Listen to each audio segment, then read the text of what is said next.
சென்னை வேளச்சேரி காவல் நிலையத்தில் விசாரணைக்கு அழைத்துச் செல்லப்பட்ட புலம்பெயர் தொழிலாளி போலீஸ் ஸ்டேஷனில் 2வது தளத்திலிருந்து குதித்து தப்பிச் செல்ல முயன்றபோது படுகாயமடைந்ததாக தகவல் வெளியாகியிருக்கிறது. இது தொடர்பான கூடுதல் விவரங்களோடு இணைகிறார் எமது செய்தியாளர் சரவணன். வணக்கம் சரவணன், உங்களிடம் இருக்கும் தகவல்களை பகிர்ந்து கொள்ளுங்கள். விசாரணைக்கு அழைத்துச் செல்லப்பட்டவர் 2வது தளத்திலிருந்து குதித்து தற்கொலை முயற்சியில் ஈடுபட்டதாக முதலில் தகவல் வெளியான நிலையில காவல்துறையினர் அது தொடர்பாக சிசிடிவி பதிவுகளை கைப்பற்றி அந்த காவல் நிலைய வளாகத்தில் இருக்கக்கூடிய பதிவுகளை கைப்பற்றி ஆய்வு செய்த போது அவர் தப்பிச் செல்ல முயன்றதும் காவல் நிலையத்திற்கு அருகிலேயே ஒரு மரக்கிளையை பிடித்து தாவி அதிலிருந்து தப்பிச் செல்ல முயன்ற பொழுது அவர் மரக்கிளை முறிந்து விழுந்துதான் கீழே விழுந்திருக்கிறார் என்றும் அதனால் படுகாயம் அடைந்திருக்கிறார் என்பதும் போலீசாரனுடைய விசாரணையில ஆய்வுல தெரிய வருகிறது.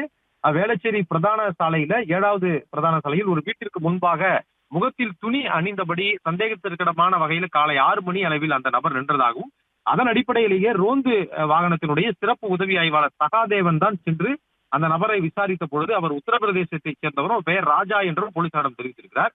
பிறகு அவரை காவல் நிலையத்தில் கொண்டு ஒப்படைத்து 2வது தளத்தில் இருக்கக்கூடிய குற்றப்பிரிவில உதவி ஆய்வாளர் செல்வம், ஜம்புலிங்கம் மற்றும் காவலர் ஜெகதீஷ் ஆகியோர் தான் அப்பொழுது காவல் நிலையத்தில் இருக்கிறார்கள்.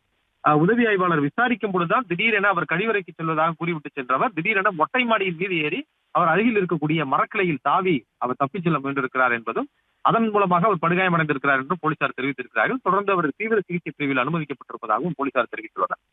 பிளே ஸ்டோர் மற்றும் ஆப் ஸ்டோரில் இருந்து பாலிமர் செயலியை QR கோடு மூலம் பதிவிறக்கம் செய்யுங்கள். செய்திகளை உடனுக்குடன் பெறுங்கள்.